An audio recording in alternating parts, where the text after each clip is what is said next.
სენაკის რადიო. მოგესალმებით, ჩემთვის პირველში ძალიან დიდი პატივია თქვენთან შეხვედრა სენაკის ცენტრში, ძალიან საინტერესო კაფეში, მაქვს სენაკელები ქვია ამ კაფესაც და მე მგონი ლოგიკურიც არის. მოდით რადიო მსმენელისთვის და რადიოს მაყურებლისთვისაც დავიწყოთ თქვენ შესახებ საუბარი. პირველ რიგში მივესალმები თქვენ მსმენელსა და მაყურებლებს. ძალიან დიდი მადლობა მოწვევისთვის. მე ვარ მანანა გვიჩია, დავიბადე სენაკში, გავიზარდე სენაკში და ახლაც დიდი სიყვარულით მოხვაწევ სენაკში. 30 წლის, ორი შვილის დედა. ვარ პროფესიით იურისტი და ამჟამად გახლავართ სენაკის მუნიციპალიტეტის საკრებულოს თავმჯდომარის მოადგილე. ეს არის პატარა ქალაქი დიდი გულით, სადაც სიყვარული, სითბო, სტილი, კულტურა ერთმანეთს ერწყმის. როცა სენაკში ხარ სტუმრად, გაიცნობ ჩვენს თანამოქალაქეებს, მოხვდები მათთან სუფრაზე, ან თუნდაც გექნება საქმიანი ურთიერთობა, ისეთი მიჩვევა იცის და ისეთი დიდი სიყვარული სუფევს ამ ქალაქში, ნებისმიერი ქართველისთვის აქ ცხოვრება ნამდვილად საუკეთესო, ვინც ჩამოსულა და აქედან წასულა, ყველა დიდი სიყვარულით იხსენებს აქაურობას და ყველას ისევ სურს დაბრუნება. სანამ უშუალოდ სხვა კითხვებზე გადავიდოდე, მე პირველ რიგში ცდუნებას ვერ ვუძლებ კითხოთ.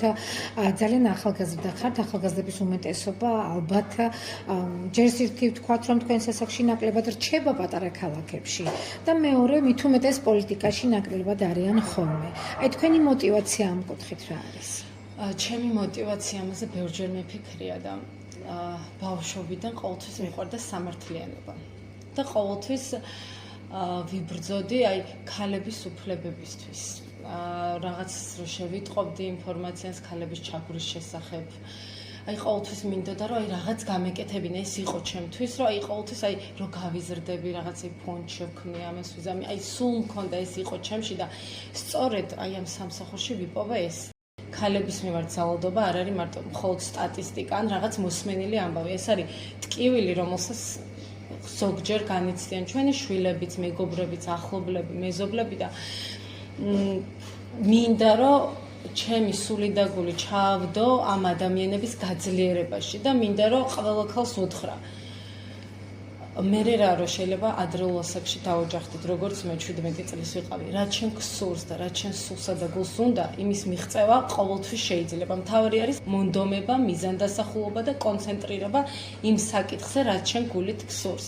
და სწორედ რომ დღეს მე ამ სფეროში მოღვაწეობ, ასევე ვარ თავმჯდომარე ქალთა და ბავშვთა უფლებებზე მომუშავე მუნიციპალური საბჭოსი და ყოველდღიურად ჩართული ვარ ვეხმარები ქალებს, ვაძლიერებ მათ და შემიძლია თითოეული მათგანის სიხარული თუ მწუხარება გავიზიარო, მთელი გულით მოვუსმინო მათ და რაც ჩემ ძალებშია, ყველანაირად მათ გვერდით ვიყო და სწორედ აი ვიპოვე აქ ჩემი თავი და ბედნიერი ვარ დღეს ამ ყოველთვის. ძალიან საინტერესო მიმართულება გახლავთ, მით უმეტეს ეს ჩვენთან საქართველოში. ჩვენ აი ამ ბოლო წლებში დავიწყეთ უფრო აქტიურად საუბარი ქალთა უფლებებზე, ქალთა უფლებების დარღვევის ფაქტებზე და ქალების გაძლიერების მიმართულებით განხორციელებული პროექტები ძალიან ეფექტური აღმოჩნდა დამარწმუნებით.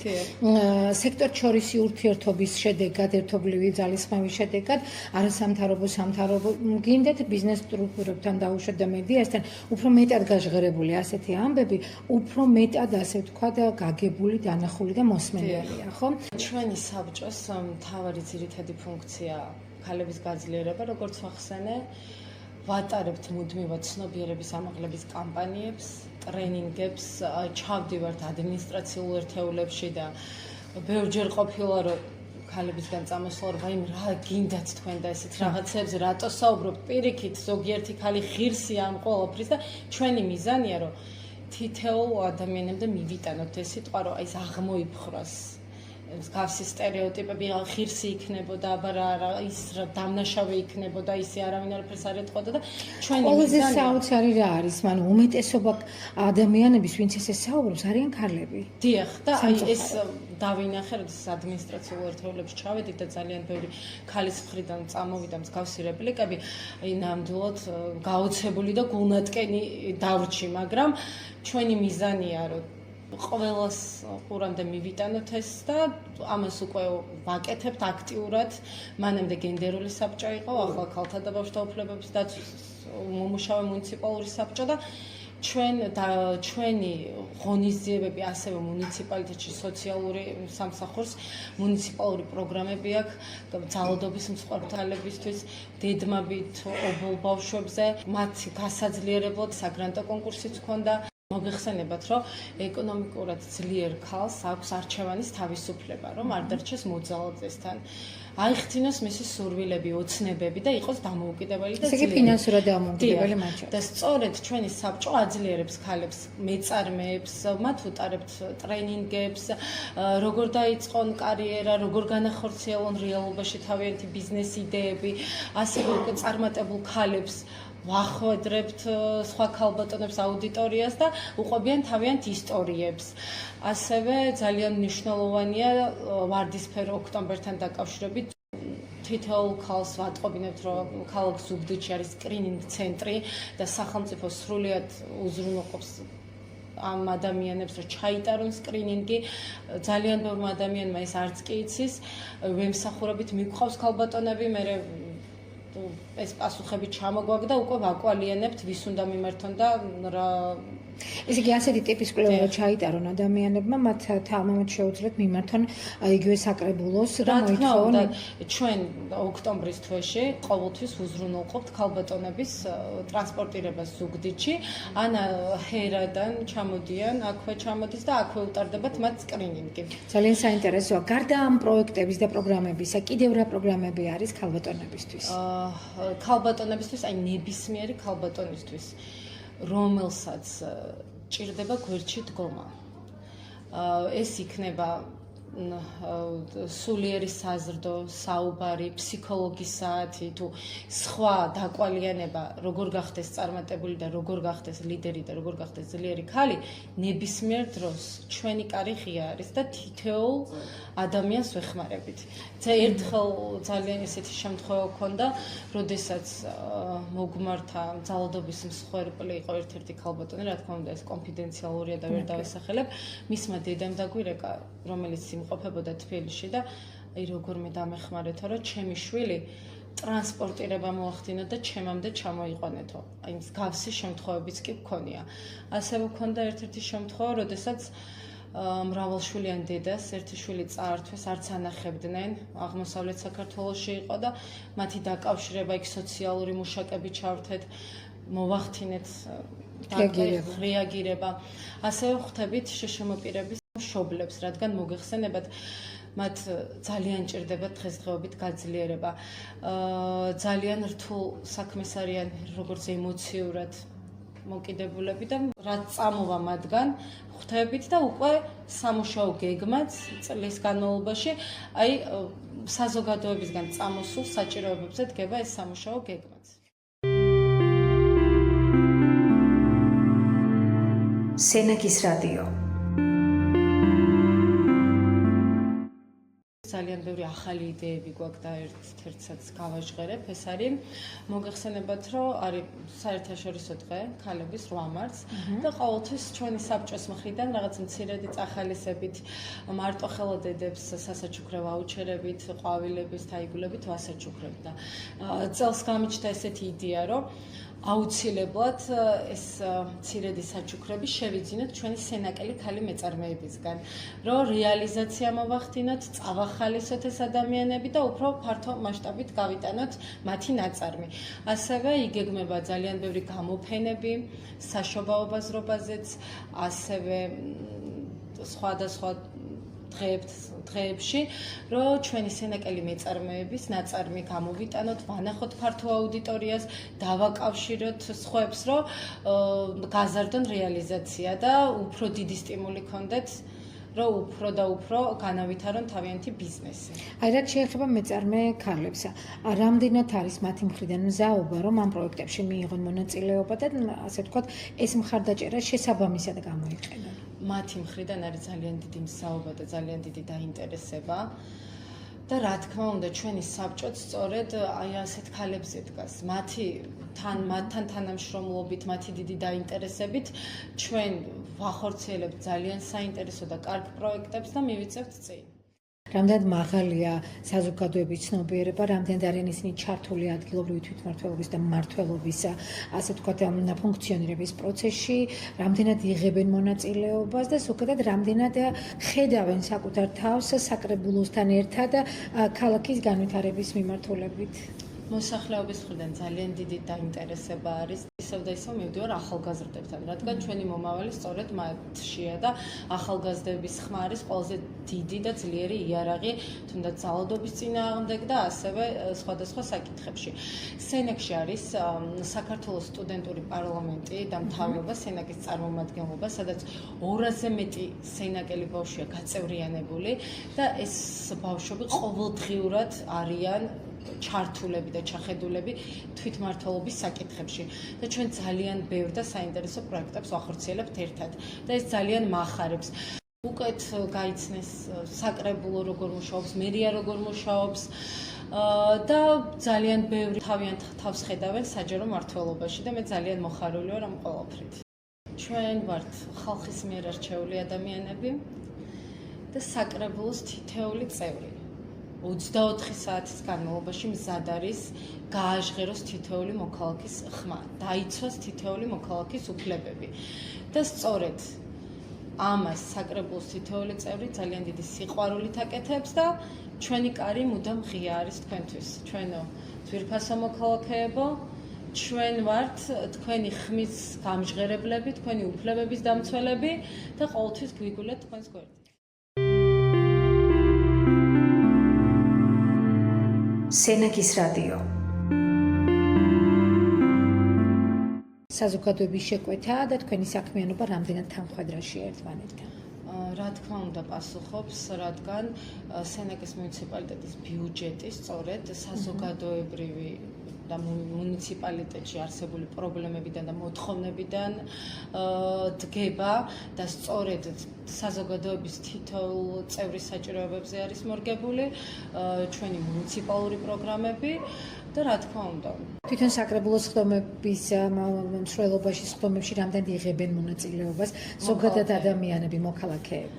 რა თქმა უნდა სოციალურ ქსელში წინასწარ იდება ინფორმაცია, როდის გაიმართება საკრებულოს ხდომა, როდის ხდება ბიუჯეტის განხილვა საჯაროდ და ნებისმიერ მოქალაქეს შეუძლია სურვილისამებრ დაესწროს. ჩვენს მერს ბატონ ვახტანგ გადელიას ყოველდღე შაბათს აქ მოქალაქეების მიღების დღე. თითოეული მოქალაქისთვის ეს კარი ღია არის და ყოველდღიურად ჩვენს ადგილობრივი თვითმმართველობის წარმომადგენლები ჩართულები ვართ ადამიანების პრობლემების მოგვარებაში. ვისურვებდი, რომ უფრო ჩართულები იყვნენ, უფრო დაინტერესება იყოს, უფრო მაღალი მათი მხრიდან და ახალგაზრდებს მადლობა, რადგან ისინი მართლა ძალიან დიდი მოტივაციით, დიდი სურვილით არიან ჩართულები და ახალგაზრდების მხრიდან ძალიან ბევრი საინტერესო პროექტი წამოსულა და განხორციელებულა ჩვენი მუნიციპალიტეტის სასიკეთო. სენაკის რადიო. თქვენ აღნიშნეთ, რომ ძალიან ადრე გათხოვდით. თუმცა ამას ხელი არ შეუშლია თქვენთვის, რომ თქვენი შესაძლებლობის რეალიზება მოგეხდინათ, ხო? პრინციპში, მოდით ვისაუბროთ თქვენს გზაზე და თქვენი წარმატების გზაზე ვისაუბროთ, თქვენი წარმატების ისტორიაზე, რომ გავუზიაროთ სხვებსაც. დავოჯახდი, ვიყავი 17 წლის. დაოჯახების შემდეგ დავამთავრე სკოლა. და ეს სიურპრიზიც იქნება არავისთან ესე ღია და შესახებ არ მისაუბრია. რომ რაღაც ცოტა ბულინგის მსხვერპლიც ვიყავი. წამოვიდა საზოგადოებისგან, მე შენ ძალიან დიდი მომავალი გქონდა და დასრულებულია შენი საქმე. ნუ როგორც ხდება ხოლმე. ვეღარაფერს ვეღარ მიაღწევ, ვეღარაფერს ვეღარ გააკეთებ. და ეს გულის ტკივილი მე ვაქცია ჩემ ძლიერ იარაღად. და შესაძლებლობად გამოდის. შესაძლებლობად, რომ უფრო და უფრო წავსულიყავი წინ. მე მყავს ორი არაჩვეულებრივი შვილი, არაჩვეულებრივი მეუღლე, ვარ ძალიან ბედნიერი დედა, ბედნიერი მეუღლე, შემდგარი ქალი და ამავდროულად მე შევძელი, რომ აი ჩემ პიროვნულ განვითარებაზე მეზრუნა ყოველდღიურად და თითოეულ ქალს ახლა ვინც მისმენს და შეიძლება გადიოდეს ამ ეტაპს, მინდა ვუთხრა, რომ რაც მათ გულით სურთ და რაც თქვენ გინდათ, ყოველფრის მიღწევა შეიძლება. სწორი ადამიანი გყავთ ეთყობა გვერდში და მე დღეს ძალიან მადლიერი ვარ თუნდაც იმ ადამიანების, რომლების მხრიდანაც რაღაცა ისეთი გულის წყვეტა მქონდა, მაგრამ მე მადლიერი ვარ იმ სიტყვებმა უფრო დიდი мотиваცია მქონდა, რომ წინ და წინ მიარა. ჩემი ხასიათსაც ძალიან დიდი წილი აქვს ამ ყოველფერში, რადგან აი რასაც ვიფიქრებ, ყველაფერს ვაკეთებ იმისთვის, რომ ეს ბოლომდე მივიყვანო და აუცილებლად განვახორციელო. როგორ გამოგდით ეს საზოგადოებრივ საქმიანობაში?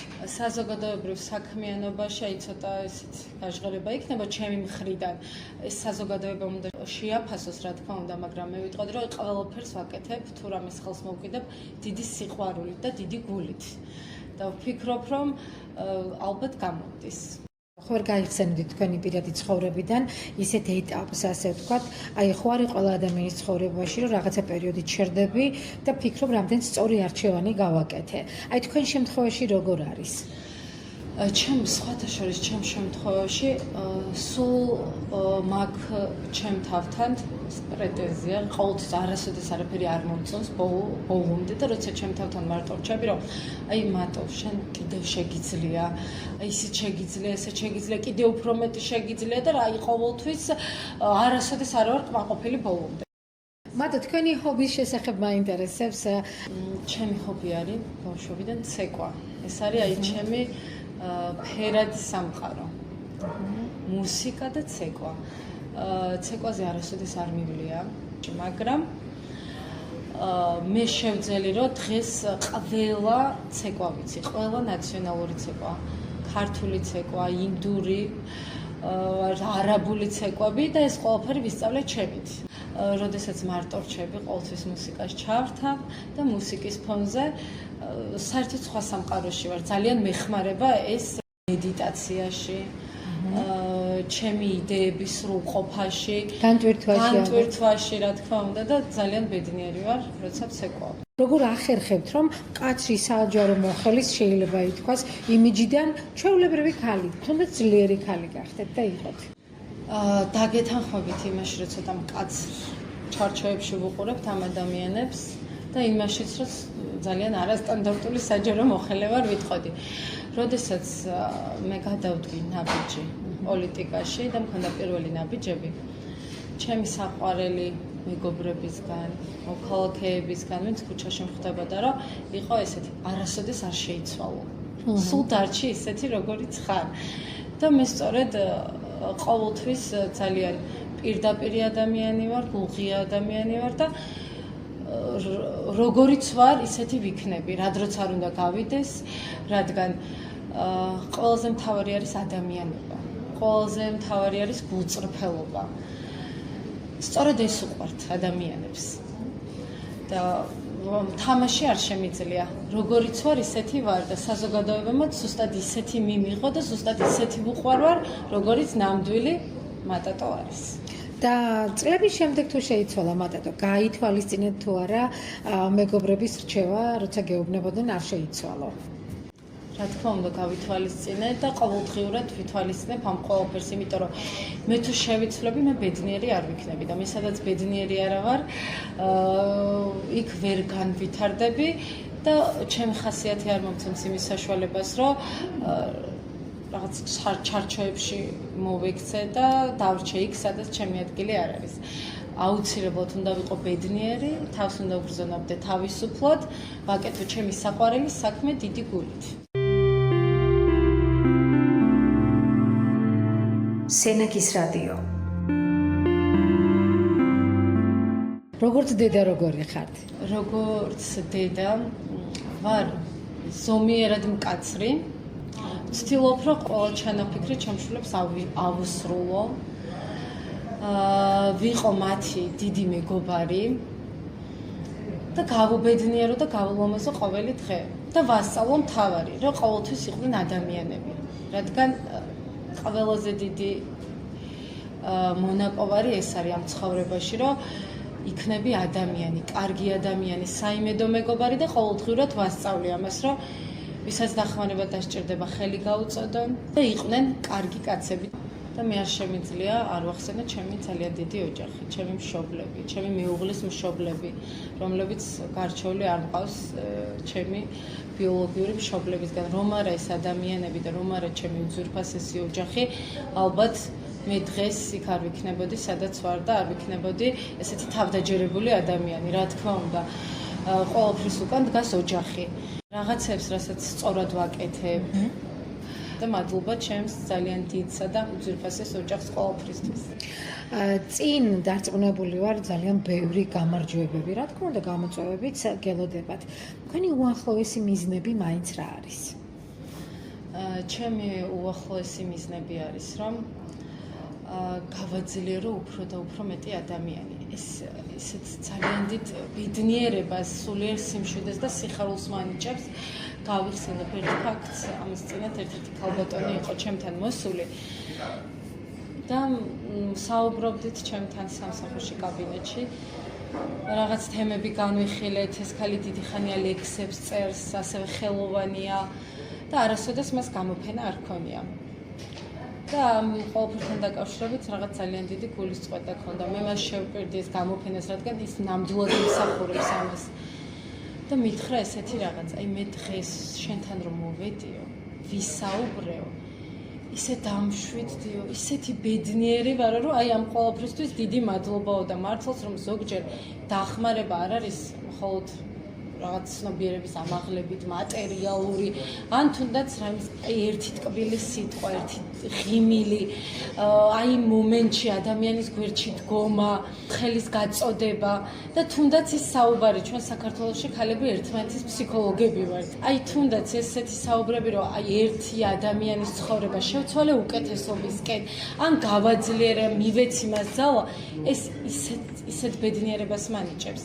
და ისეთი ბედნიერი ვარ ამ ყოველფრით, რომ მინდა რომ უფრო და უფრო მეტ ადამიანს გამოვადგე და უფრო და უფრო მეტი ადამიანისთვის ვიყო ძალიან დიდი იმედი.